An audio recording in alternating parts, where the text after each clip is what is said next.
한국의 독재 정권하고 싸우려면 예. 일본도 중요하지만 미국이 더 중요하고 그때 지금보다 훨씬 더 중요한 때니까. 예, 예. 그래서 미국에 가서 그 정부나 정계 또 이거는 움직이기 위해서 간 거죠. 미국에는 그 당시는 예. 한국에 대해서는 거의 인식이 없는 거예요. 인식이 없다. 예. 인식이 없고 예. 그래서 이 국무성이나 좀 관심이 있고 예. 또 관계되는 언론인들이나 좀 관심이 있지. 예. 일반적으로는 별 관심이 없었고 그랬어요. 그래서 국무성 그 태도가 좀 얘기가 중요한데 예. 그때는 이제 한국 정부 때문에 나를 만나기가 어려운 데인데 만나더라고. 예, 예. 만나갖고 격려하는 말을 하고 예. 그러더라고. 미국 국무성 사람들은 내가 그 미군 철수 반대한 것은 물론이고 경제 지원하는 것도 막은 것은 아니다. 네. 막은 건 아닌데 다만 경제 지원을 악용해가지고 독재 강화하는데 쓰는 것은 그건 여러분들 본의도 아니지 않냐. 그러니까 그걸 대해서는 경제 지원할 때는 민주화를 마지막 하는 방향으로 예. 조건부로 해야 한다. 그 얘기한 거예요. 그래서 그렇게 한 거 보고 나중에 알았지만 그 국무성 사람들이 나 미국 언론들이 굉장히 나를 좋게 생각한 거예요. 예. 아주 건설적인 사람이다. 샌프란시스코 그 지대에서 어깨 두목 한 한국 사람이 있었어. 예. 이라는 사람이 있었는데 예. 예. 그 사람이 그 깡패를 데리고 우리 연설한데 왔어요. 그때 그 샌프란시스코 교포니 송성근이라고 있는데 그 사람이 아주 용기가 있는 사람이에요. 그래서 그 사람이 그 강연을 조직하고 위험을 무릅쓰고 그렇게 했어요. 근데 그때 이제 그 중앙연구부에서 자꾸 협박을 하고 그렇게 해도 굽지 않고 그렇게 강연을 조직했거든. 근데 그 애들이 이제 그거 치고 들어오는 그런 준비를 하고 왔던 일부 이제 뭐 계란 던지고 뭐 케찹병 던지고 이렇게 했는데 우리가 또 경비 그 용역 경비에 있잖아요. 그런 사람 데려다가 맞고 그러면서 강연을 끝까지 했어요. 그러니까 맞아 그때는 미국이나 일본에 있는 교포들도요 한국 정부의 아주 강한 위협과 영향하에 못 있었어요. 물론 못하고 눈치도 못 보고 그러니까 이제 그런 사람들 그런데 우리 교포들한테 이제 정보부가 나 뭐 가까이 하지 말라든가 도우지 말라든가 뭐 이렇게 하는 것도 갖고 알았죠. 그런데 한 번은 그 한국 기독교 학자들 그 미국 각 대학에 있는 기독교 신자 그 학자들이 모여서 매년 하는데 그 모임을 주최한 사람한테 또 전화가 와가지고 그걸 하지 말라고 하면 재미없다고. 그런데 그 사람이 용감하게 그걸 폭로했어요. 그래서 이제 국무성에까지 알아서 레나드 그 한국 부장이 한국 중앙정보부 사람 불러다가 미국에 와서 합법적으로 살고 있는 사람들에 대해서 너가 그렇게 협박을 한다. 미국 내정에 간섭한 거니까 용납할 수가 없다고 굉장히 강하게 조율했어요. 그래서 그 미국 정부는 계속 그 나의 안전이라든가 활동에 대해서 관심을 가지고 그렇게 해서 그런 덕택으로 미국서는 사람들이 손 못 댄 거예요. 그래서 거의 안 만나요, 사람들이. 안 만나고 굉장히 나를 만난 걸 두려워하고. 그런 가운데서도 서민호 씨 같은 분이 나를 만나고 주미 대사도 하고 이 국무총리도 하던 이원구 그런 분이 미국에 이연구차 와서 취재하다가 나를 만나서 점심을 사주더라고. 그런 건 참 예외예요. 예외라는 거. 그 이연구 씨가 우리 처남 이성호하고 고등학교 동기에서 그래서 처남하고 나를 불러서 점심 준대. 그것도 하기 어려움이란 거예요.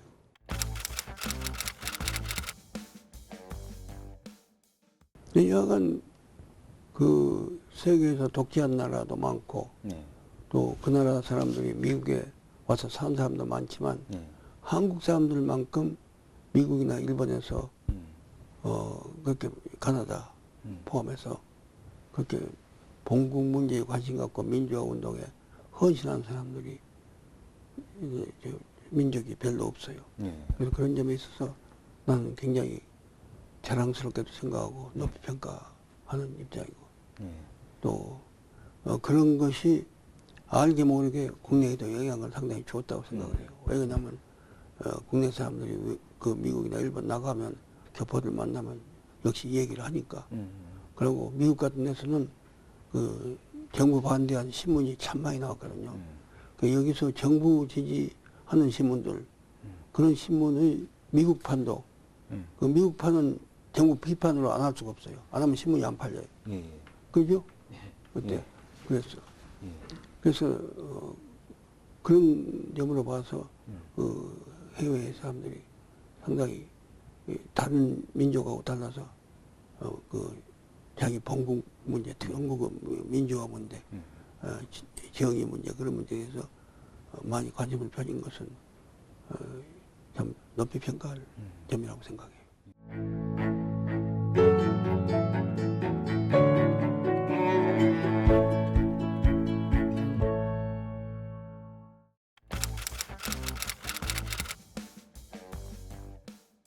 신변이가 처음부터 위험한 줄 알고 있었죠. 그 각오하고 온 거지만 구체적 정보 사항으로서 신변이 위험한 것은 내가 미국에서 일본으로 건너왔을 때, 그때가 7월 아니요? 그때 공항에 나온 조할전 뭐 그런 사람들이 얘기를 하더라고요. 뭐 여러 가지 나쁜 정보가 들어온다고, 해치 나간 정보가 들어온다고, 김정중도 그러고 그렇게 해서 조심해야 한다고. 그래갖고 호텔을 전전해서 옮겨다녔어요. 그러다가 8월 초에 한국서 양일동 씨가 건너왔어요. 근데 내가 양일동 씨를 만나러 갔거든.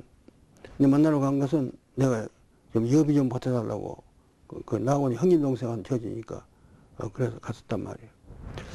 그래서 이제 해갖고는 돈은 못 얻고 내가 이제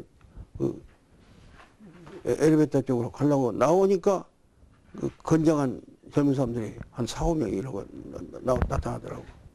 내가 이제 와서 나를 붙들길래 내가 막 소리 지르고 그렇게 했어요.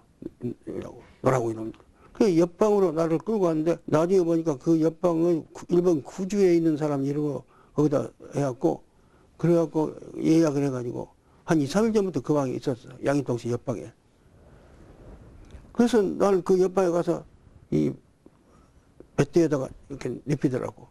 그러니 코에다가 이렇게 뭘 한가지를 대요. 그러니까 머리가 빨개진 것 같으면서 의식을 잃었어, 내가. 근데 나중에 알고 보니까 그 마취제가 강한 것이 아니기 때문에 내가 쉽게 깼어요. 깼는데 내가 일부러 죽은 듯이 가만히 있었어요. 이제 이 상황을 판단하기 위해서. 그런데 자기들끼리 뭐라고 하더니 나를 끌고 나와서 엘리베이터로 가는 거예요. 그 원 목적은 그 목욕탕에 가서 나를 죽여가지고 나중에 일본 신문들이 취재해 놓은 거 보면 나를 그 토막살인 내서 그래 가지고 나가려고 륵사구를 3개인가 이렇게 하고 티슈페이퍼를 이렇게 하고 노끈으로 하고 그렇게 했어요. 그리고 이제 북한 공산당이 한 가지 하려고 북한 담배를 거기다 놓고 북한 권총 탄을 거기다 몇 개 놓고 그리고 나를 끌고 나간 거예요. 그래서 에어컨은 지하실 이제 차고 가서 그래갖고 나를 그 자동차에다가 앉혀서 뒤에서 이렇게 눌러서 이렇게 엎지게 하고 그리고 차가 이제 나간 거예요. 일본이란 것은 치안 좋기로는 세계적으로 유명한 거니까 그 점을 아주 믿고 있었어요. 그런데 나중에 보니까 그것이 아니었어요. 일본이 내가 그렇게 위험한 존재라는 것을 알면서도 충분한 뭐냐면 보호라고 할까 그런 걸 하지 안 했어요.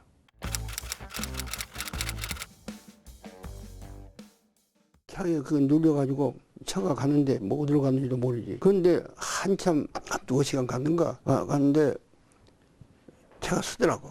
그게 나중에 알고 보니까 그때 이미 이제 우스노베야 의원이 그러니까 우리 경호원들이 우스노베야한테 얘기하고 우스노베야 의원이 이제 경찰청장한테 얘기를 했어요. 경찰 지도자한테. 그게 이제 전국의 비상경계를 하고 이제 날 찾는 거예요. 그런데 이제 교도가 있고 이쪽 오사카, 고베가 남쪽에 있고 교도가 북쪽이잖아요. 그 중간 네거리까지 온 거예요. 이제 그 나중에 안 거예요. 그때 나는 몰랐지. 그러더니 거기서 세워가지고 이렇게 하는데 사람들이 차에서부터 내려서 이 얘기를 하고 있어요. 이게 아주 검문이 철저한 것 같아요. 그래서 아, 난 한 거다 한데 이 사람들이 그 지리를 잘 모르는지 한 사람이 내려가지고 이 고베 쪽이 어느 쪽이냐, 아니 오사카 쪽이 어느 쪽이냐 그런 것 같더라고.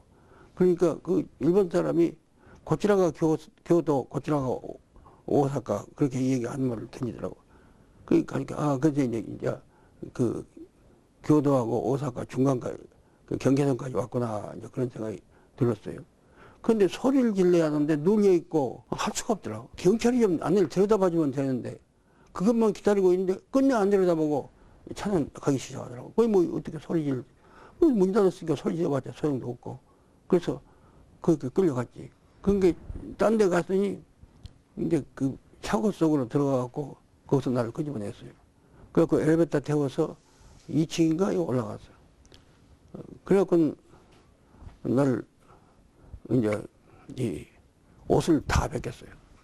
벗기고 허름한 옷을 입히고 신발도 갈고 그렇게 했어요. 그래가지고 한 두서너 시간 있어갖고 저녁이 되니까 이제 일으켜가지고 끌고 나갔어.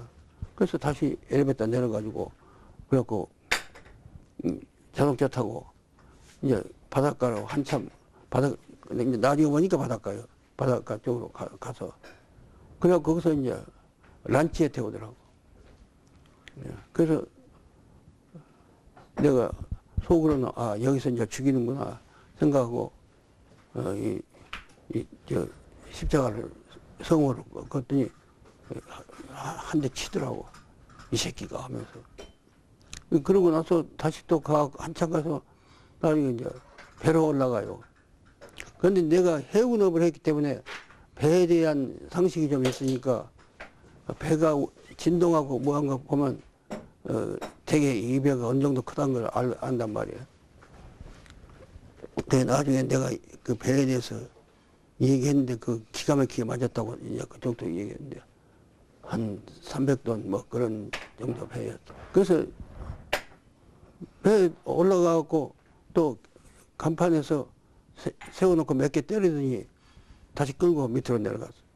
이제 선창 밑에 내려가고 그래갖고 나를 눕히더니 이제 이렇게 판자, 칠성판 같은 판자 위에다 눕히고 몸을 발 가운데 우쪽 세 군데 묶고 그리고 송장 묶고 그리고 또 팔을 이렇게 묶어서 여기 해갖고 뒤로 돌려서 묶고 그리고 입에다가 막대기를 물리고 또 이 붕대로 감고 눈 양쪽에 스카치 대포를 5장씩 붙이더라고. 그리고 또 이렇게 감고 그리고 오른쪽 팔하고 왼쪽 발목에다가 이렇게 잡아보니까 한 30kg나 40kg 된 물체를 달았어요. 돌인지 뭔지 달았어요. 근데 그렇게 해서 이제 마침내 물에 던져서 그 다음에 이불을 달자고 한 말, 턱 말 안 하는데 그 말 한마디 하더라고. 한 사람이 이불을 달자. 근데 이불도 안 달았어. 그 이불 달자는 것은 이불 달면 소음에 물이 배니까 가라앉아서 안 뜬다 그 얘기지. 이제 마지막 죽는 거다. 그 생각하는데 일본에 있으면서 미국에 있으면서 계속 아침 저녁 기도하고 뭐 글도 쓰고 했는데 그때는 하나님 생각을 안 했어. 그러니까 뭐 물에 들어가서 한 몇 번 허덕이면 죽게 되겠지. 뭐 그럼 고생도 다 끝나고 할 수 없지 않냐. 뭐 그렇게 생각을 했단 말이야. 갑자기 예수님이 옆에 서더라고. 그래서 내가 그때 예수님 옷소매를 붙잡고 그 유대 사람들이 옷이 이렇게 옷소매 길게 하나 놓고 그래서 붙잡고 나를 살려주십시오. 내가 아직도 우리 국민을 위해서 할 일이 많습니다. 이러고 소리쳤어요. 소구로 한 거지. 그랬더니 그때 펑 소리가 난 거예요. 거기 안에 있던 놈들이 비행기다 하고 뛰어나가요. 현 밖으로. 그렇게 계속 펑펑 소리가 나고 배는 미친 듯이 달리고 한참 그래서 한 30, 40분쯤에 했는가 하나 젊은 사람이 뛰어들어오니 경상도 사투리로 김대기 선생님 아닙니까? 그래서 내가 고개 끄덕 그러고요.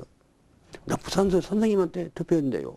그게 73년이니까 71년 때 나한테 투표했다는 얘기예요. 그때 선거가 생생한 때니까. 그래서 그 사람이 후에 나와서 증언도 했는데 와서 내 입에다가 주스를 물려주고 또 그때는 담배를 피웠는데 담배를 물려주고 그렇게 하면서 이제 산 것 같다고 이제 얘기하고 그러더라고. 그래 이제 그것이 생사가 길어였어요.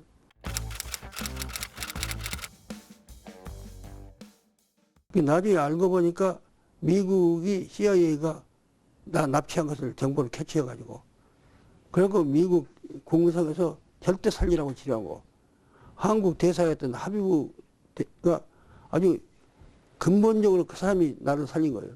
정부 총리인가 대통령인가를 만나가지고 아주 따지면서 처음에는 아니라고.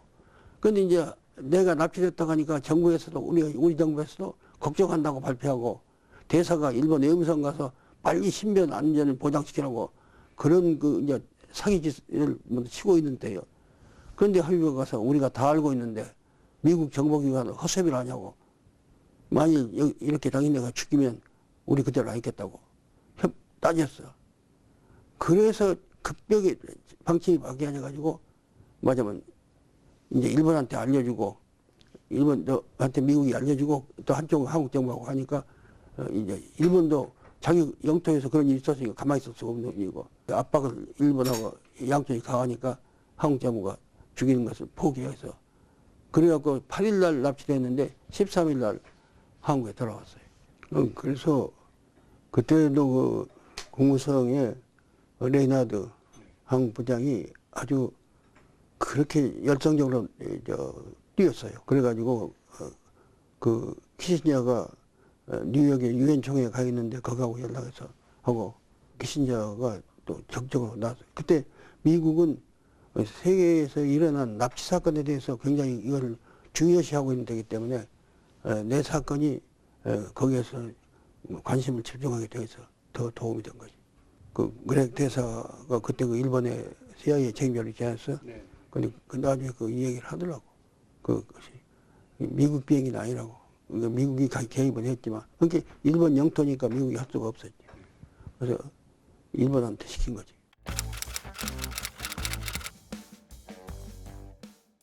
배가 10일 날인가 11일 날, 그 모르지. 난 이제 날짜를 알 수가 없지. 그런데 한국에 도착했어요. 그 밤에 도착했는데 의사들이 올라오더라고.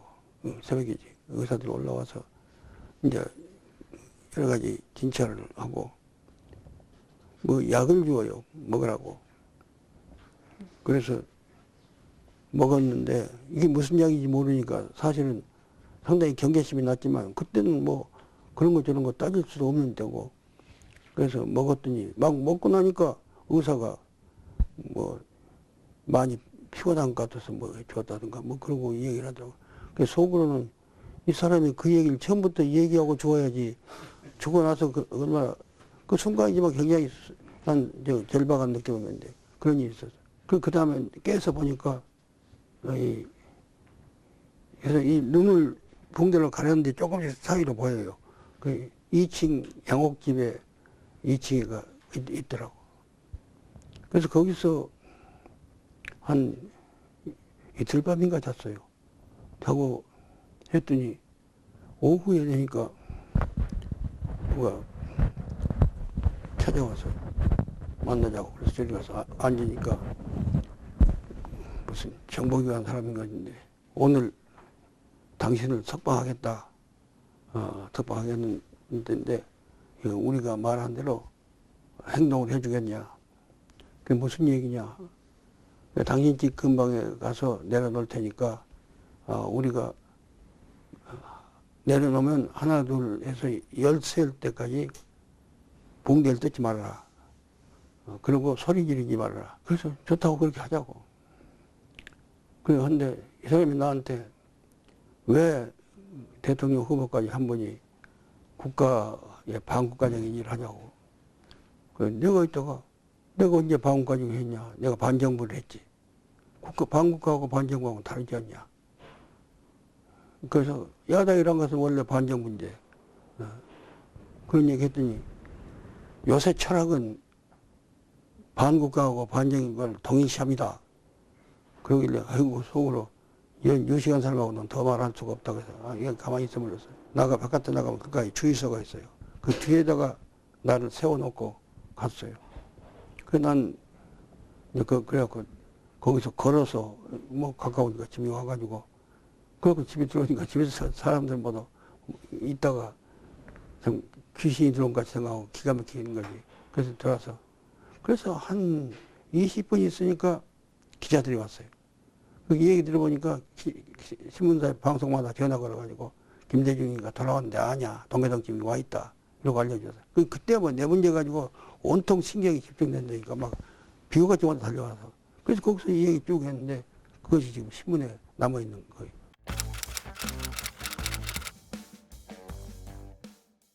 (71년) 대통령 선거하고 나서 박 정권은 이제 정상적인 투표 형식 가지고는 형식만이라도 그렇게 해갖고는 도저히 불가능하다.